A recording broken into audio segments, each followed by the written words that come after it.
The story of how Ivan Ivanovich quarreled with Ivan Nikiforovich. Chapter 1, Ivan Ivanovich and Ivan Nikiforovich. A fine bekesha Ivan Ivanovich has. A most excellent one. And what fleece! Pah, damnation, what fleece! Dove gray and frosty. I'll bet you anything that nobody has the like.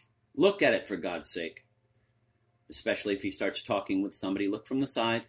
It's simply delicious. There's no describing it. Velvet, silver, fire. Lord God, St. Nicholas the Holy Wonder Worker. Why don't I have a bekesha like that? He had it made for him back before Agafya Fedoseyevna went to Kiev. Do you know Agafya Fedoseyevna? The one who bit off the assessor's ear. I'm just for fun going to go into the other translation. This is Constance Garnett. The other was Pavir Volokonsky. I just want to see how she renders the bekesha. Ivan Ivanovich has a splendid coat. Superb. And what a strachan. Phew, damn it all, what a strachan. Purplish gray with a frost on it. I'll bet anything you please that nobody can be found with one like it. Now just look at it. Particularly when he is standing talking to somebody. Look from the side, isn't it delicious? There is no finding words for it. Velvet, silver, fire, merciful Lord. St. Nikolai the Wonder Worker, holy saint. Why don't I have a coat like that? He had it made before Agafya Fedoseyevna went to Kiev. You know Agafya Fedoseyevna, who bit off the tax assessor's ear?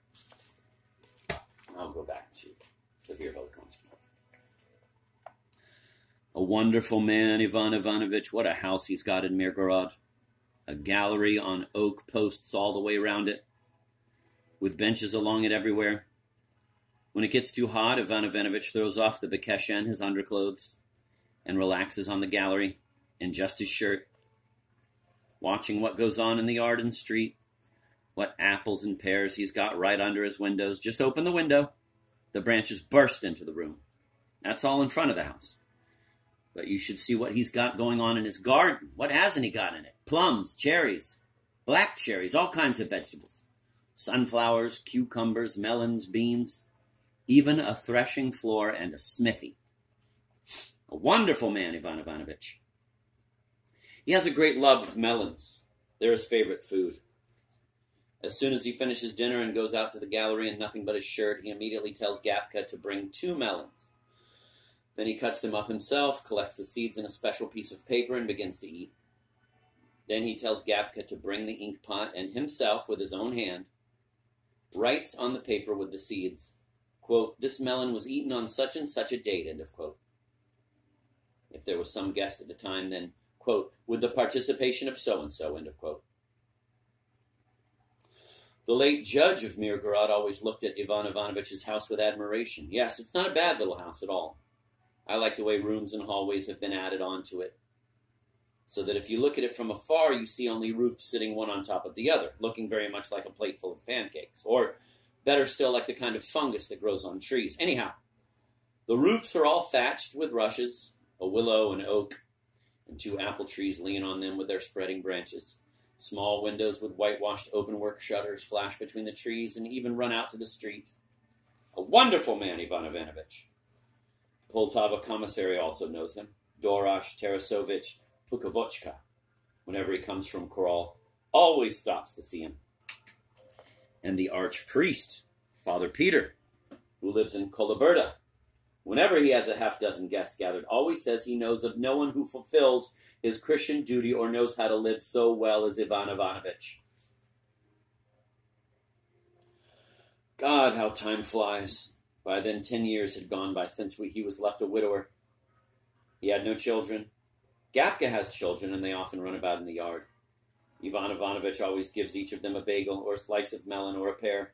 Gapka carries the keys to his storerooms and cellars. The keys to the big trunk in his bedroom and the middle storeroom Ivan Ivanovich keeps himself, and he doesn't like to let anyone into them. Gapka, a healthy girl, goes about in an apron and has fresh calves and cheeks. And what a pious man Ivan Ivanovich is. Every Sunday,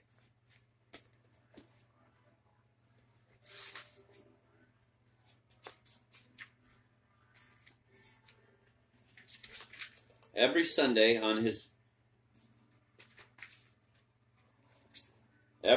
he puts on his bekesha and goes to church.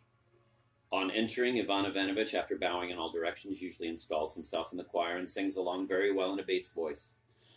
Then when the service is over, Ivan Ivanovich simply can't refrain from going up to every beggar. He might not want to occupy himself with something so boring if he weren't prompted to it by his natural kindness. "Greetings, poor dear," he usually says, having sought out a most crippled woman in a ragged dress made all of patches. "Where are you from, dear?" I come from a farmstead, good sir. It's 3 days since I've had anything to eat or drink. My own children drove me out." "Poor thing, why have you come here?" "Just to beg alms, good sir, if someone would give me enough to buy bread."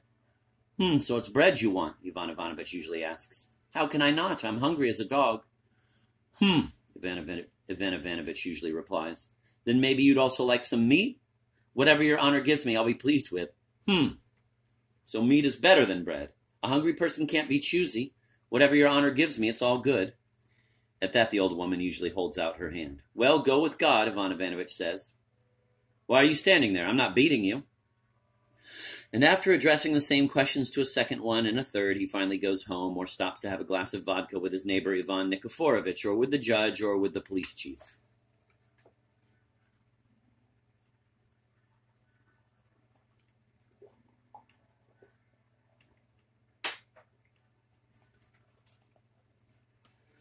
Ivan Ivanovich likes it very much when someone gives him a present or a treat. That pleases him very much. Ivan Nikiforovich is also a very good man.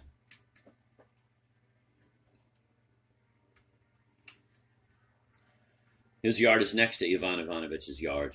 Never yet has the world produced such friends as they are with each other.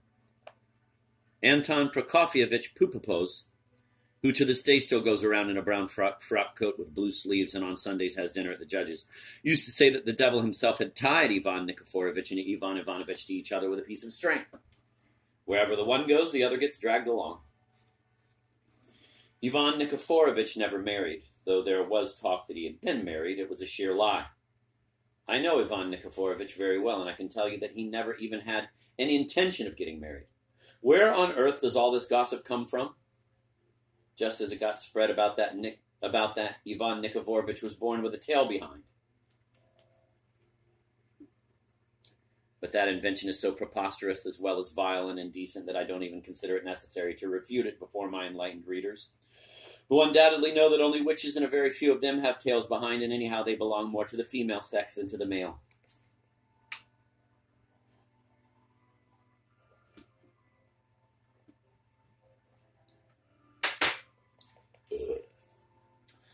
Despite their great attachment, these rare friends were not entirely alike.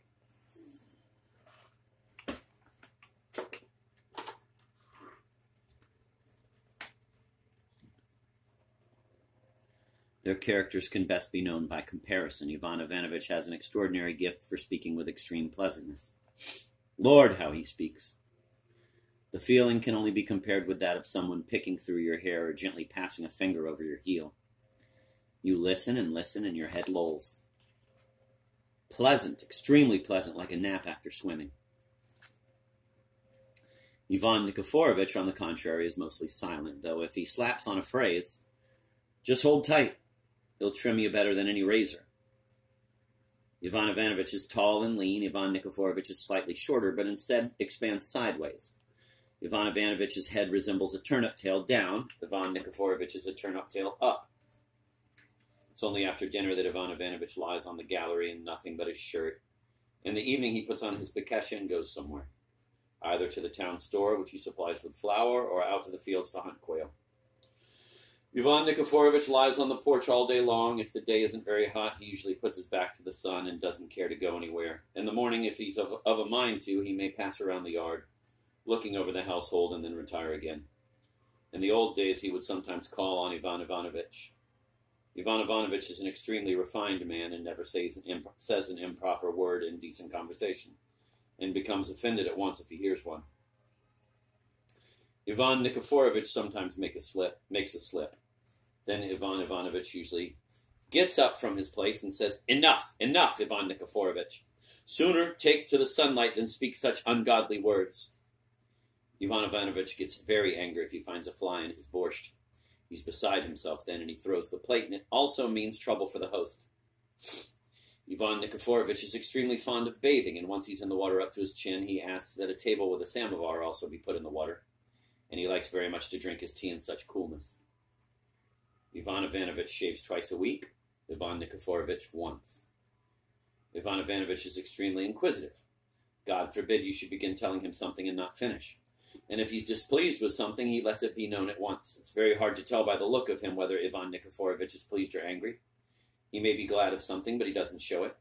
Ivan Ivanovich is of a somewhat timorous character. Ivan Nikiforovich, on the contrary, has such wide-gathered trousers that if they were inflated, the whole yard with its barns and outbuildings could be put into them. Ivan Ivanovich has big, expressive eyes of a tobacco color and a mouth somewhat resembling the letter V. Ivan Nikiforovich has small yellowish eyes that disappear completely between his bushy eyebrows and plump cheeks, and a nose that looks like a ripe plum. Ivan Ivanovich, when he treats you to snuff, always licks the lid of the snuff box with his tongue first, then flips it open and, offering it to you, says, if you're an acquaintance, may I venture to ask you, my good sir, to help yourself?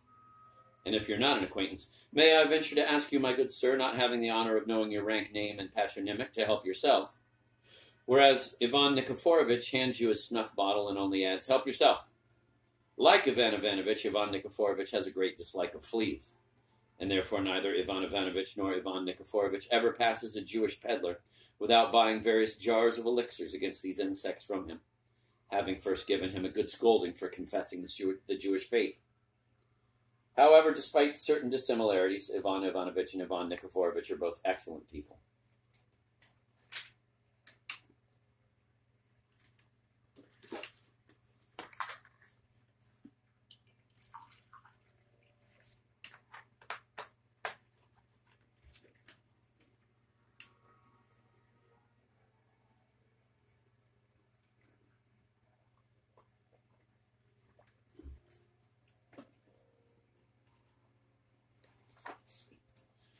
Chapter 2, from which can be learned what Ivan Ivanovich took a liking to, what the conversation between Ivan Ivanovich and Ivan Nikiforovich was about, and how it ended. One morning, this was in the month of July, Ivan Ivanovich was lying on the gallery. The day was hot, the air dry and flowing in streams. Ivan Ivanovich had already managed to visit the farmstead and the mowers outside town to inquire of the mujiks and women whence, whither, and why, got mighty tired and lay down to rest.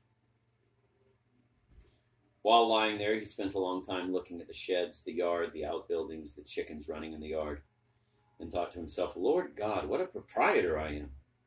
Is there anything I haven't got? Fowl, outbuildings, barns, what not else? Vodka of various flavors, pears and plums in the orchards, poppies, cabbage, and peas in the garden. What is there that I haven't got? I'd like to know, what haven't I got?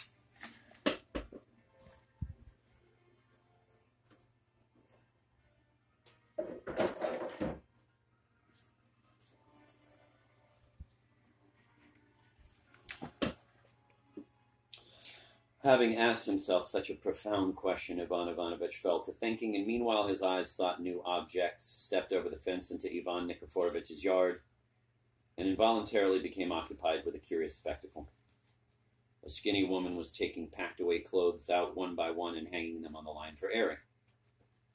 Soon an old uniform top with frayed cuffs spread its sleeves in the air and embraced a brocade jacket, after which another stuck itself out, a gentleman's, with armorial buttons and a moth-eaten collar, then white twill pantaloons with stains which had once been pulled onto Ivan Nikiforovich's legs and now might be pulled onto his fingers. After them another pair came out to hang, looking like an inverted V.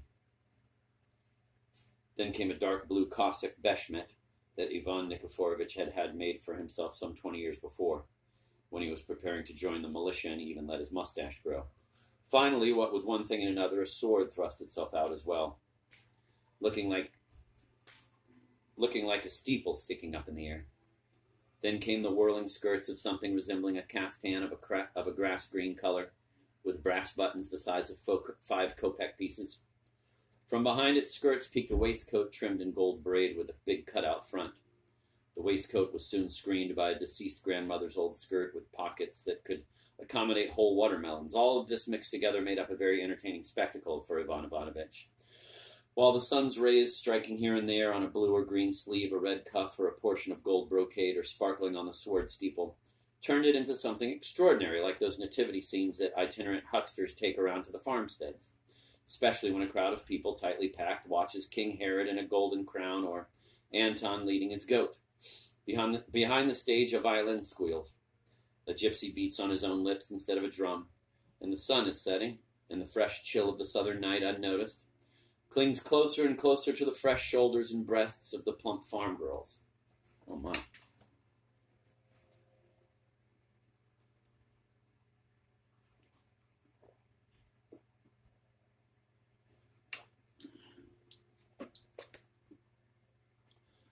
Soon the old woman crept out of the storeroom, groaning and dragging on her back an ancient saddle with torn-off stirrups, scuffed leather holsters for pistols, a saddle blanket once of a scarlet color with gold embroidery and bronze plaques. Look at the foolish woman, thought Ivan Ivanovitch. Next she'll drag Ivan Nikiforovitch himself out for an airing. And indeed, Ivan Ivanovitch was not entirely mistaken in his surmise. About 5 minutes later, Ivan Nikiforovitch's nankeen balloon trousers emerged and took up almost half the yard with themselves. After that, she also brought out a hat and a gun. I'm going to check out Constance Garnett, just for fun.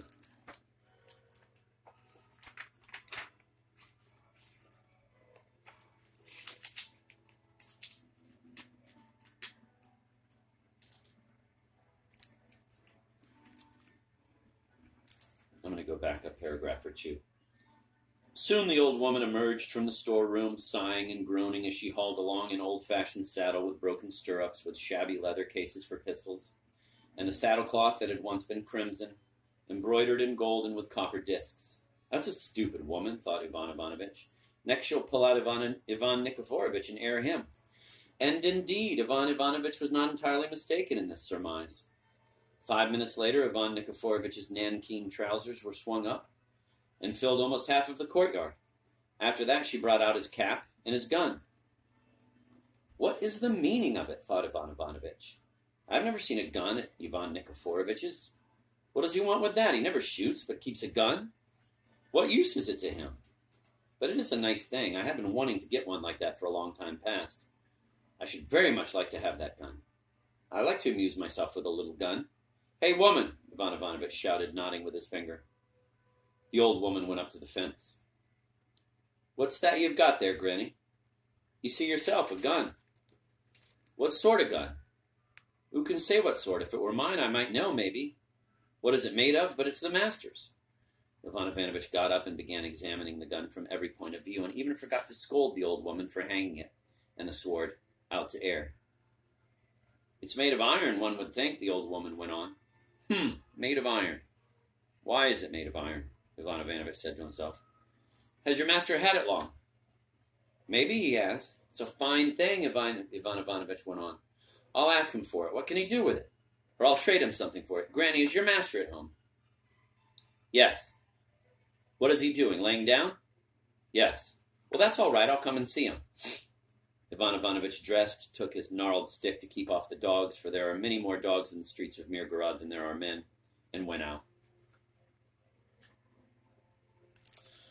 Though Ivan Nikiforovitch's courtyard was next to Ivan Ivanovitch's and one could climb over the fence from one end to the other, Ivan Ivanovitch went by way of the street. From the street he had to pass into an alley which was so narrow that if two one-horse carts happened to meet in it, they could not pass, but had to remain in that position until they were each dragged by their back wheels in the opposite direction into the street.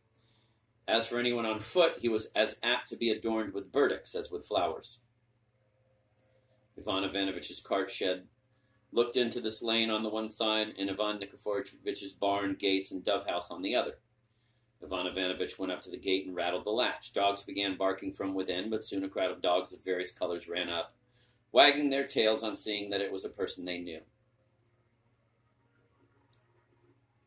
Ivan Ivanovitch crossed the courtyard, in which Indian pigeons, fed by Ivan Nikiforovitch with his own hand, melon rinds with here and there green stuff or a broken wheel or a hoop off a barrel or a boy sprawling on a soiled shirt made up a picture such as painters love. The shadow cast by the garments on the clothesline covered almost the whole courtyard and gave it some degree of coolness. The woman met him with a bow and stood still, gaping.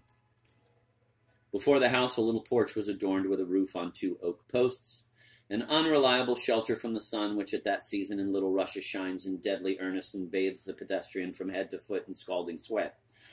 From this can be seen how strong was Ivan Ivanovitch's desire to obtain the indispensable article, since he had even brought himself to break his invariable rule of walking only in the evening by going out at this hour in such weather. The room into which Ivan Ivanovitch stepped was quite dark because the shutters were closed, and the sunbeam that penetrated through a hole in the shutter was broken into rainbow hues and painted upon the opposite wall a multicolored landscape of thatched roofs, trees, and clothes hanging in the yard, but all upside down. This made an uncanny twilight in the whole room. "God's blessing," said Ivan Ivanovitch. "Ah, good day, Ivan Ivanovitch," answered a voice from the corner of the room. Only then did Ivan Ivanovitch observe Ivan Nikiforovitch lying on a rug spread out upon the floor. "You must excuse me for being in a state of nature." Ivan Nikiforovitch was lying without anything on, not even his shirt. "Never mind. Have you slept well today, Ivan Nikiforovitch?" "I have. And have you slept, Ivan Ivanovitch?" "I have. So now have you just got up?" I'm going to go back to the Vladimir Volokonsky. Just see how it's done in there.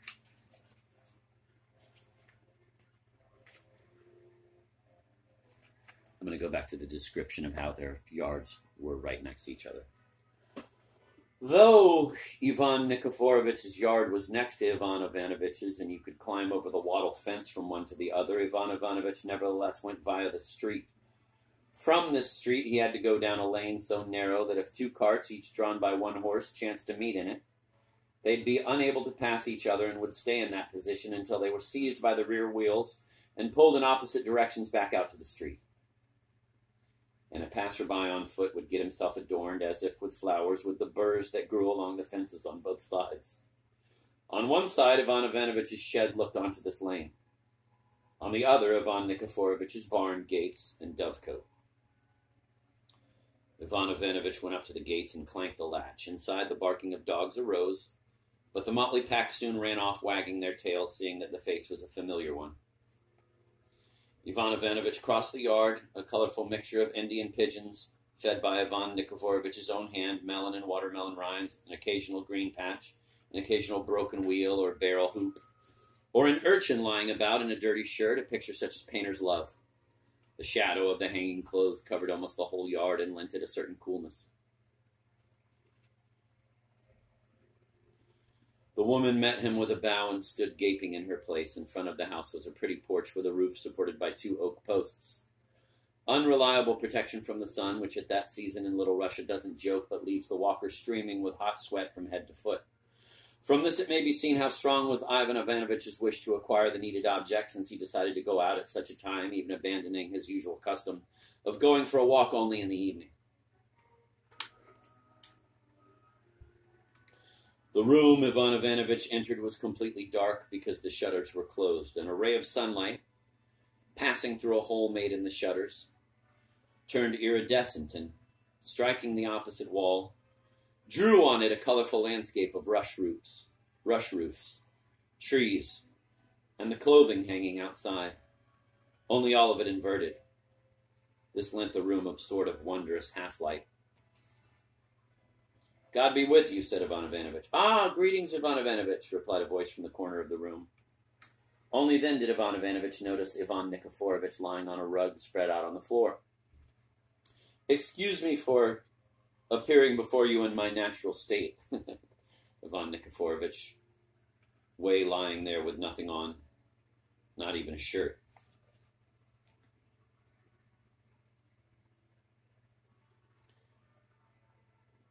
Oh, it should be. I'm sorry, there was a typo. Ivan Nikiforovitch was lying there with nothing on, not even a shirt. "Never mind. Did you have a good night's sleep, Ivan Nikiforovitch?" "I did. And you, Ivan Ivanovitch?" "I did. So you just got up? Just got up. Lord help you, Ivan Nikiforovich. How could one sleep so late? I've just come from the fields. Wonderful crops on the day. Wonderful crops on the way. Delightful, and the hay is so tall, soft, rich. Gorpina, cried Ivan Nikiforovich. Bring Ivan Ivanovich some vodka and pies with sour cream. Nice weather today. Don't praise it, Ivan Ivanovich. Devil take it. There's no escaping the heat. You've got to go mentioning the devil. Ah, Ivan Nikiforovich, you'll remember my words, but it will be too late. You'll get it in the other world for your ungodly talk. How did I offend you, Ivan Ivanovich? I didn't touch your father or your mother. I don't know what I did to offend you. Come, come, Ivan Nikiforovich. By God, I didn't offend you, Ivan Ivanovich. It's strange, the quail still won't come to the whistle. As you wish, think whatever you like, only I didn't offend you in any way. I don't know why they won't come, Ivan Ivanovich said, as if not listening to Ivan Nikiforovich. Maybe it's not the season yet, only it seems it's just the right season.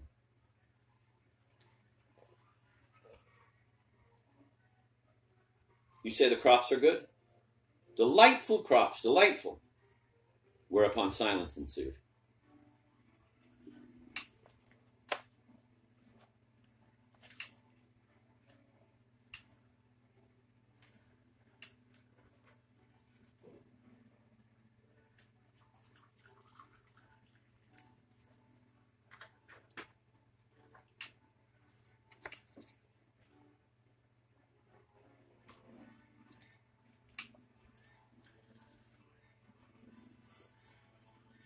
What's this with you hanging out clothes, Ivan Nikiforovich? Ivan Ivanovich finally asked. Yes, fine clothes, nearly new. The cursed woman almost let them rot. I'm airing them out for now. Fine fabric, excellent. Just turn it inside out and you can wear it again. I liked one little thing there, Ivan Nikiforovich. Which? Tell me, please, what use have you for that gun that's been put out to air with the clothes? Here Ivan Ivanovich offered him some snuff. May I venture to ask you to help yourself? Never mind, you help yourself. I'll snuff my own. At which Ivan Nikiforovich felt around and came up with a snuff bottle. Stupid woman, so she hung the gun out too. That Jew in Sorochinsky makes good stuff. I don't know what he puts in it, but it's so aromatic. A bit like balsam. Here, take a chew of some in your mouth. Like balsam, right? Take some, help yourself. Tell me, please, Ivan Nikiforovich, going back to the gun, what are you going to do with it? You have no need for it. How no need for it? What if I have occasion to shoot? God help you, Ivan Nikiforovich. When are you going to shoot? Maybe after the second coming. As far as I know, or anyone else remembers, you've never shot so much as a single duck. And your whole nature has not been fashioned by the Lord God for hunting. Your shape and posture imposing. How can you go dragging yourself around about the swamps? If your clothes, which could not decently be called by name in every conversation, are still being aired out, what then? No, you need peace. Repose. Ivan Ivanovich, as was mentioned earlier, could speak extremely picturesquely when he needed to convince somebody. How he could speak. God, how he could speak. Yes, and so you need suitable activities. Listen. Give it to me. I'm going to go back and read a little bit of that in Constance Garnett.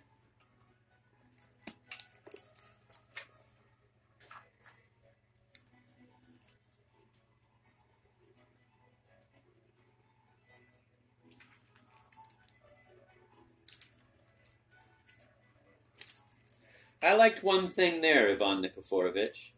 What's that? Tell me, please, what do you want that gun for that's been hung out to air with the clothes? At this point, Ivan Ivanovich held out a snuff box. May I beg you to help yourself? Not at all. You help yourself. I'll take a pinch of my own. With this, Ivan Nikiforovich felt about him and got hold of his horn. There's a stupid woman. So she has hung the gun out too, has she? Wonderful snuff the Jew makes in Sorochinsky. I don't know what he puts in it, but it's so fragrant. It's a little like balsam. Here, take some. Chew a little in your mouth. Isn't it like balsam? Do take some. Help yourself. Please tell me, Ivan Nikiforovich, I'm still talking of the gun. What are you going to do with it? It's no use to you, you know. No use to me? But what if I go shooting? Lord bless you, Ivan Nikiforovich. Whenever will you go shooting? At the second coming, perhaps? You have never yet killed a single duck, as far as I know, and as others tell me. and you have not been created by the Lord for shooting. You have a dignified figure and deportment. How could you go trailing about the bogs when that article of your apparel, it is not quite proper to mention, is in holes on every occasion as it is? What would it be like then? No, what you want is rest and peace. Ivan Ivanovitch, as we have mentioned already, was extremely picturesque in his speech when he wanted to persuade anyone. How he talked. Goodness, how he talked. Yes, you must behave accordingly. Listen. Give it to me. What an idea. It's an expensive gun. You can't get guns like that nowadays. I bought it from a Turk when I was going into the military. And to think of giving it away now all of a sudden, impossible. It's an indispensable thing. What is it indispensable for? What for? Why, if burglars should break into the house, not indispensable indeed. Now, thank God, my mind is at rest and I am afraid of nobody. And why? Because I know I have a gun in my cupboard. A fine gun? Why, Ivan Nikiforovich, the lock is ruined. What if it is ruined? It can be repaired. It only needs a little hemp oil to get the rust off. I see no kind feeling for me in your words, Ivan Nikiforovich. You won't do anything to show your goodwill. What do you mean, Ivan Ivanovitch, saying I show you no goodwill? Aren't you ashamed? Your oxen graze on my meadow, and I have never once interfered with them. When you go to Poltava, you always ask me for my cart. And have I ever refused it? Your little boys climb over the fence into my yard and play with my dogs. I say nothing. Let them play so long as they don't touch anything. Let them play. Since you don't care to give it to me, perhaps you might exchange it for something? What will you give to me for it? With this, Ivan Nikiforovich sat up, leaning on his elbow, and looked at Ivan Ivanovich. I'll give you the gray sow, the one that I fed up in the sty. A splendid sow. You'll see if she won't give you a litter of suckling pigs next year.